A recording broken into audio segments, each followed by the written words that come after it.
Cleve Heidelberg was up for parole the same day a man named Chester Weger was. I didn't know Chester Weger. I didn't know anything about his case. He is called the Starved Rock Killer. In 1960, there was a triple murder in Starved Rock State Park. 3 women hiking were bludgeoned to death and found in a cave, like a cavern. Chester Weger was a 17-year-old dishwasher who worked at the lodge. Much like L. Story Simon, he wound up confessing to that crime. Months later, after having passed numerous polygraphs, not a shred of physical evidence tied to the crime, no witness testimony, simply his confession.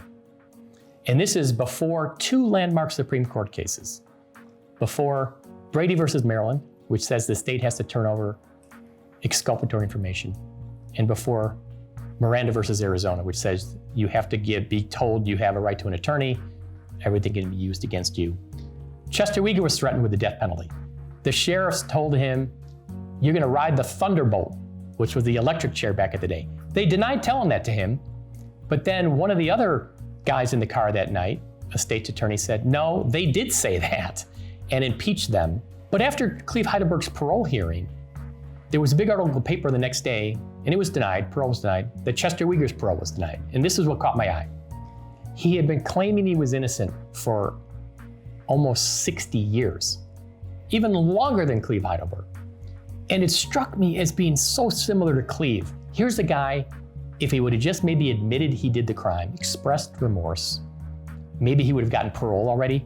Cleve Heidelberg refused to do it. Chester Weger refused to do it.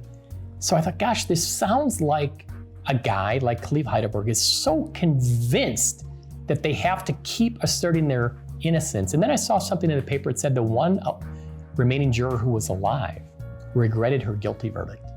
And I thought, well, that's interesting too. So I reached out to Chester Weger, and I'm now trying to help him because I believe he's innocent.